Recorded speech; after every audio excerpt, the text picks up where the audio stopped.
Hello students, आजचा आपला question आहे if I n is equal to integration 0 to infinity e raise to minus x sine raise to n x d x then show that I n is equal to n n minus 1 upon n square plus 1 I n minus 2. आता लक्षात घ्या I n कशाला म्हटलंय. इंटिग्रेशनचं limit 0 to infinity fix असलं पाहिजे. एक function आहे e raise to minus x, हे फंक्शन फिक्स आहे आणि साईनची पॉवर एन आहे. हा एन एक इंटिजर आहे, हा काही असू शकतो. आणि मग हा साइन रेस टू एन असेल तर त्या इंटिग्रेशनला आपण आय एन म्हणतो. आले लक्षात. आणि याचा रिडक्शन फॉर्म्युला फाइंड आउट करायचा आहे आणि तो आपल्याला असा मिळाला पाहिजे. I n is equal to n n minus 1 upon n square plus 1 I n minus 2. किंवा हाच क्वेश्चन असा विचारला जाऊ शकतो, obtain relation between I n and I n minus 2. म्हणजे इथे रिलेशन दिलेलं नाहीये, पण तुम्हाला हेच रिलेशन शोधून काढायचे. And evaluate I4. हे शोधून काढल्यानंतर आपल्याला I4 फाइंड आउट करायचं आहे. म्हणजे आपल्याला एनच्या ऐवजी 4 घेऊन सॉल्व्ह करायचंय. ठीक आहे, तर सुरुवात कशी करणार आहोत. Given I n is equal to integration 0 to infinity e raise to minus x sine raise to n x d x. आता आपण आय एन तर लिहिला. इंटिग्रेशन सिम्बॉलच्या आत दोन फंक्शन्स आहेत इन मल्टिप्लिकेशनमध्ये. म्हणजे आपल्याला इंटिग्रेशन बाय पार्ट्स वापरायचे हे फिक्स आहे. पण ते वापरताना आपण फर्स्ट फंक्शन कुठलं घेणार आहोत आणि सेकंड कुठलं घेणार आहोत हे डिपेंड करतं. आपण LIT रूल वापरून आपण ते शोधून काढतो. एल म्हणजेच लॉगॅरिथमिक फंक्शन, आय म्हणजे इन्व्हर्स ट्रिग्नोमेट्रिक फंक्शन, ए म्हणजे अल्जेब्रिक फंक्शन, टी म्हणजे trigonometric. Sine raise to n x हे ट्रिग्नोमेट्रिक फंक्शन आहे आणि ई म्हणजे exponential. E raise to minus x हे एक्सपोनेन्शियल फंक्शन आहे. पण LIT रूलमध्ये टी आधी येतो, ई नंतर येतो.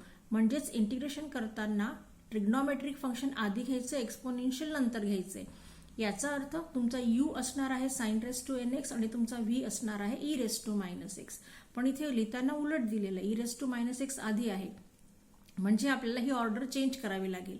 So we can write I n is equal to integration 0 to infinity sine raise to n x into e raise to minus x d x. Order change केल्यानंतर आता आपल्याला use करायचं आहे integration by parts. काय formula आहे, आपण हा खूप ठिकाणी वापरतो आणि त्यामुळे हा पार्ट असला पाहिजे. Integration from A to b u into v d x is equal to first function u as it is integration of second function v with respect to x bracket complete. Take the limits from A to b. इथे घ्यायचे नाहीत इंटिग्रेशनला bracket complete केल्यानंतर ए to बी हे limits घ्यायचे. Minus integration from A to B inside the bracket derivative of u into integration of v d x bracket complete d x. आता हा formula आपल्याला इथे अप्लाय करायचा आहे. तुमचा यू काय आहे आणि व्ही काय आहे आधीच डिसाईड आहे. So u as it is म्हणजे sine raise to n x as it is. Integration of v म्हणजे ई रेस टू मायनस एक्सचं इंटिग्रेशन घ्यायचंय. Bracket complete limit 0 to infinity minus integration from 0 to infinity derivative of u म्हणजे sine raise to n x into integration of v म्हणजे integration of e raise to minus x d x bracket complete d x. आता हे first function sine raise to n x तर as it is राहणार आहे. आपल्याला e raise to minus एक्सला integrate करायचंय. त्यासाठी हा कंपोजिटचा फॉर्म्युला वापरायचा आहे. लक्षात घ्या e raise to single x नाहीये, त्याच्या पुढे मायनस साइन आहे आणि म्हणून आपण कंपोजिटचा फॉर्म्युला वापरतोय. काय आहे कंपोजिटचा formula. E raise to a x plus b d x is equal to e raise to a x plus b as it is into एक्सचा कोइफिशियंट आहे ए, तो आपल्याला घ्यायचा आहे 1 अपॉन ए प्लस सी. ठीक आहे, म्हणजे इथे काय येणार आहे ई रेस टू मायनस एक्सचं integration e raise to minus x as it is into एक्सचा कोइफिशियंट आहे -1, तर 1 अपॉन एच्या ऐवजी काय येणार आहे 1 upon -1. And limits we can consider from 0 to infinity. Then मध्ये मायनस साइन आहे मायनस इंटिग्रेशन 0 टू इन्फिनिटी. आता आपल्याला डेरिव्हेटिव्ह घ्यायचा आहे साइन रेस टू एन एक्सचा. साइनचा इंडेक्स एन आहे. साइन एक्स हा सिंगल एक्स नाही, म्हणजे हे फंक्शन आहे. म्हणजे डेरिव्हेटिव्ह ऑफ कंपोजिट फंक्शनचा आपल्याला फॉर्म्युला वापरायचा आहे.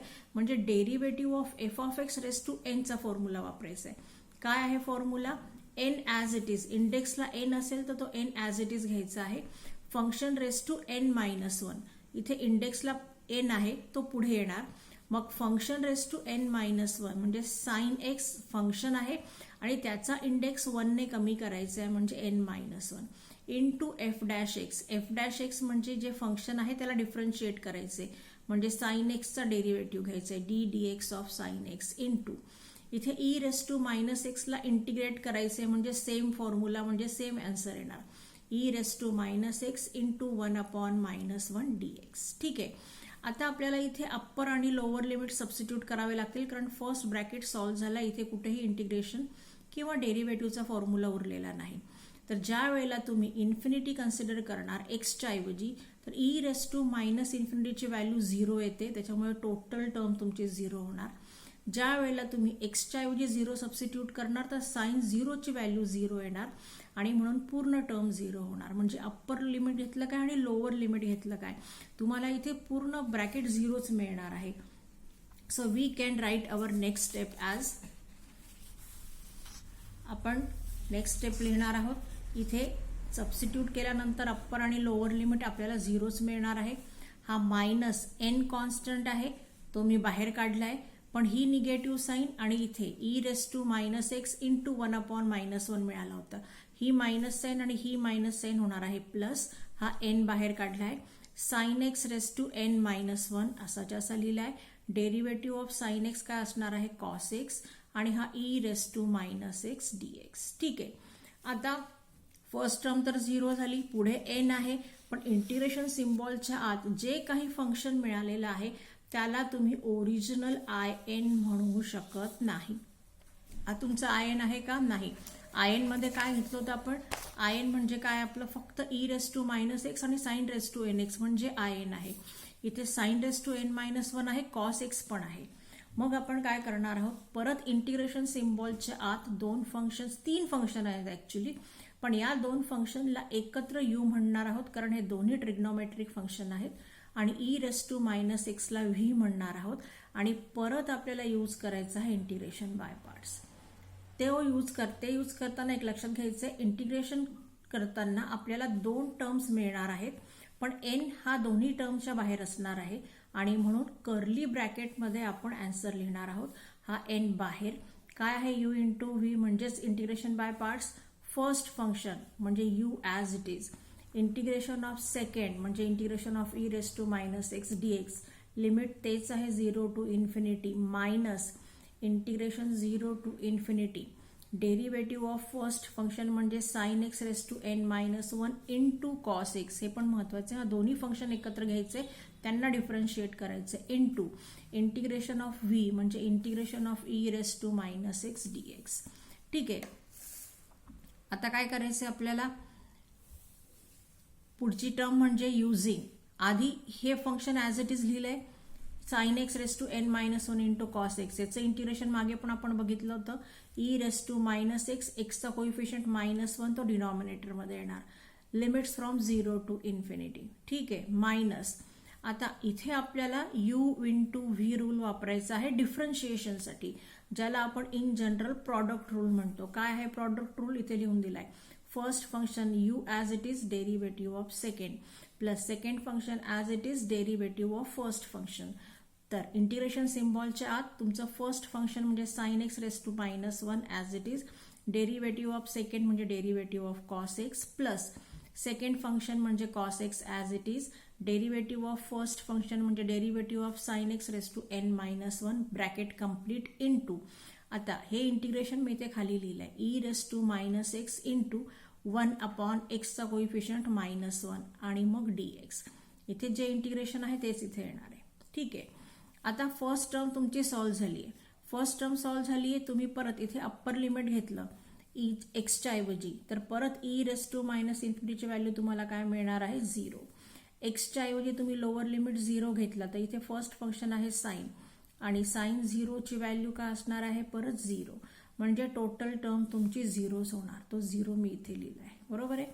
हा मायनस आणि इथेही मायनस साइन मायनस मायनस परत काय होणार आहे plus integration 0 to infinity sine x raise to n-1 cos एक्सचा डेरिव्हेटिव्ह काय येणार आहे मायनस साइन एक्स प्लस हा cos x as it is आणि आता d d x of sine x raise to n minus one साठी परत कंपोजिटचा formula मी परत लिहिलाय. मागच्या वेळेला हा आपण वापरला होता.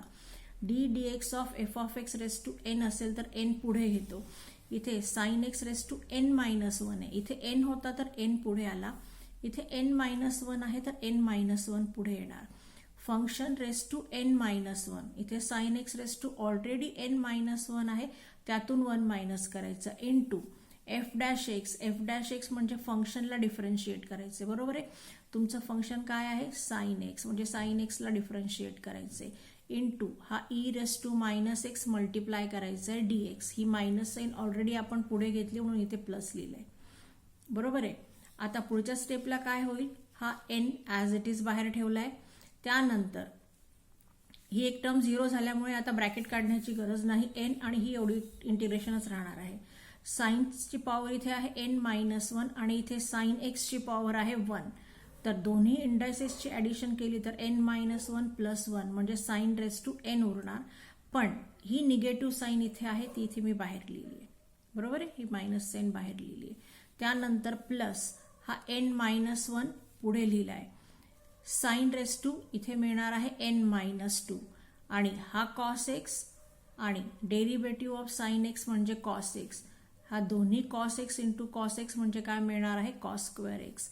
बाहेर असलेला e raise to minus x d x as it is. आता minus sine x bracket raise to n तुम्ही असाही लिहू शकता, काही फरक पडत नाही तुम्ही कसाही लिहिला तरी. हा n minus one as it is, sine x raise to n minus two as it is. आणि आता कॉस स्क्वेअर एक्सच्या ऐवजी आपण काय लिहिलंय, 1 मायनस साइन स्क्वेअर. का, कारण तुमच्या फंक्शनमध्ये तुम्हाला दिलेल्या इंटिग्रेशनमध्ये कॉस कुठेच नाही आहे, साइन आहे फक्त, आणि म्हणून आपण कॉस स्क्वेअर एक्सच्या ऐवजी काय लिहिलंय, 1 मायनस साइन स्क्वेअर. बाहेर e raise to minus x as it is. आता काय करायचंय, minus sine raise to n x as it is ठेवायचं आहे. N minus one sine x raise to n minus two ब्रॅकेटच्या आत मल्टिप्लाय करायचे, म्हणजे ही टोटल टर्म इंटू 1 घेतला तर ही टर्म ॲज इट इज येणार. मध्ये आहे मायनस साइन, ती मायनस साइन आपण इथे घेतली आहे. आणि आता ही total term into sine square. आता sine n minus two plus two म्हणजे काय उरणार आहे, sine raise to n x आणि पुढे हा एन मायनस वन होता तो ॲज इट इज येणार. आता लक्षात घ्या, इथे साइन रेस टू एन आहे, इथे sine raise to n x आहे, बरोबर आहे. म्हणजे हा कॉमन काढून या दोन्ही टर्म्सला आपण क्लब करू शकतो, एकत्र करू शकतो, म्हणजे सॉल्व्ह करायला आपल्याला सोपं जाणार आहे. ठीक आहे, तर आपण काय केलंय पुढे, now we can write this. मी सेपरेट सॉल्व्ह करून घेतलंय आधी. Sine raise to n x बाहेर काढलाय with minus sine first one आणि इथे minus n minus one sine raise to n x. Sine raise to n x common काढल्यावर इथे उरणार आहे मायनस वन आणि इथे उरणार आहे minus n minus one. Minus sine आत घेतली तर एन निगेटिव्ह होणार आणि हा 1 पॉझिटिव्ह होणार. 1 कॅन्सल होईल. साइन रेस टू एन एक्सच्या पुढे मायनस एन राहील, म्हणजेच आपण ही टर्म लिहू शकतो I n is equal to this n integration 0 to infinity. या दोघांचं कॉम्बिनेशन म्हणजे minus n sine raise to n x plus ही second term n minus one sine raise to n minus two x as it is आणि ब्रॅकेटच्या बाहेर e raise to minus x d x, बरोबर आहे. आता एक simplify केलंय आपण ब्रॅकेट. आता बाहेरचा e raise to minus x आधी आतमध्ये घ्यायचा आहे आणि हा पुढे एन सुद्धा आहे. इंटिग्रेशनच्या आत 2 टर्म्स आहेत, तुम्ही सेपरेट करू शकता. So I n is equal to n आणि ही फर्स्ट टर्म म्हणजे minus n sine raise to n x. पण हे इंटिग्रेशन सिम्बॉलच्या आत मी लिहिलंय मायनस एन कॉन्स्टंट म्हणून बाहेर काढलाय. पण याच्यासोबत e raise to minus x सुद्धा येणार. ई रेस टू मायनस एक्सने फर्स्ट टर्मलाही मल्टिप्लाय करायचे आणि नंतर सेकंड टर्मलाही मल्टिप्लाय करायचे. हा एन मायनस वन बाहेर, integration 0 to infinity sine raise to n minus two x आणि हा बाहेरचा e raise to minus x d x. ठीक आहे, आता हे इंटिग्रेशन बघा. E raise to minus x single function, साइनचा इंडेक्स आहे एन, लिमिट 0 टू इन्फिनिटी, म्हणजे या इंटिग्रेशनला आपण डिनोट करू शकतो by I n. In the same manner second इंटिग्रेशनमध्ये function e raise to minus x single function, साइनची पॉवर आहे एन मायनस टू, लिमिट्स आहे 0 टू इन्फिनिटी, म्हणजे या इंटिग्रेशनला आपण डिनोट करू शकतो I n minus two. Correct. आता इथे एन इंटू एन म्हणजे एन स्क्वेअर. ही टर्म या साईडला नेली तर निगेटिव्ह एन स्क्वेअर होणार आहे positive n square I n is equal to हा n -1 in-2 as it is. I n common काढला तर काय मिळणार आहे 1 + n स्क्वेअर आणि हा ब्रॅकेट राईट हँड साईडला नेला तर आय एन आपल्याला मिळणार आहे n-1 upon n square + 1 in-2. This is our required reduction formula. ठीक आहे, पण आता आपल्याला फाइंड आउट करायचं आहे I4 फाइंड आउट करण्यासाठी एनच्या ऐवजी आपल्याला 4 घ्यावा लागेल आणि ते टोटल सॉल्व करावं लागेल. तर कसं फाइंड आउट करणार आहोत आपण I4? So consider first to find I4 consider first reduction formula जो आपण आत्ता डेव्हलप केला आहे तो फॉर्म्युला आपल्याला कन्सिडर करायचा आहे. तर IN काय आहे ते मी लिहिलं आहे (0 to ∞ e⁻⁻x sin⁻nx dx. I4 म्हणजे काय येणार (0 to ∞ e⁻⁻x फक्त nच्या ऐवजी 4x dx. पण आपल्याकडे हा फॉर्म्युला आहे तर आपण ॲक्च्युअल इंटिग्रेशन न करता आपण हा फॉर्म्युला वापरणार आहोत. आपल्याला इथे I4 हवा आहे म्हणजे nच्या ऐवजी आपल्याला 4 घ्यावा लागेल. So what we get I4 is equal to 4 -1 म्हणजे 3 इथे 4² + 1 आणि इथे I4 - 2 म्हणजे I2. इथे कॅल्क्युलेशन केलं तर मिळणार आहे 12/17. पण प्रॉब्लेम काय झाला आहे I4 आपल्याला मिळालेला आहे I2च्या फॉर्मॅटमध्ये म्हणजे आता आपल्याला I2 कॅल्क्युलेट करावा लागेल. I2 साठी n = 2 परत इथे सबस्टिट्यूट करायचं आहे म्हणजे I2 इज इक्वल टू nच्या ऐवजी 2 इथे 2 - 1 म्हणजे 1 2² + 1 आणि इथे I2 - 2 म्हणजे I0 म्हणजे आपल्याला काय मिळाले 2/5 आणि I0. आता I0 म्हणजे काय परत IN कडे यायचं इथे I0 म्हणजे (0 to ∞ e⁻⁻x sin⁻n च्या ऐवजी sin⁻0x. आता sin⁻x�0 म्हणजे एनिथिंग (0) गिव्हज अस 1 म्हणजे काय उरणार आहे फक्त e⁻⁻x. याचं इंटिग्रेशन e⁻⁻x अपॉन एक्सचा कोइफिशियंट -1 0 to ∞. ही निगेटिव्ह साईन मी बाहेर काढली आहे आणि मग एक्सच्या ऐवजी अप्पर लिमिट म्हणजे e⁻⁻ with minus sign minus एक्सच्या ऐवजी लोअर लिमिट म्हणजे e⁻0. आता e⁻0 ची व्हॅल्यू असते 1 आणि e⁻∞ ची व्हॅल्यू असते 0. मी तुम्हाला हे आधी पण सांगितलंय. मग हा मायनस आणि हा मायनस काय होणार आहे +1 म्हणजे I0 ची व्हॅल्यू काय आली आहे 1. सो आता सेकंड इक्वेशनमध्ये आपल्याला I4 मिळाला होता तो आपण लिहिला. What is our I4? I4 is 12/17 I2. मग 12/17 ॲज इट इज. I2 ची व्हॅल्यू कुठे आहे थर्ड रिलेशनमध्ये. I2 काय आहे आपला 2/5 I0 म्हणजेच I2 च्या ऐवजी 2/5 I0 थर्ड रिलेशनमधून घेतलंय. आता I0 ची व्हॅल्यू काय आहे 1 हे आपलं फोर्थ रिलेशन आहे म्हणजे I0 च्या ऐवजी काय लिहायचे 1 आणि आता हे कॅल्क्युलेशन केलं तर आपल्याला मिळणार आहे 24/85 and this is our required I4.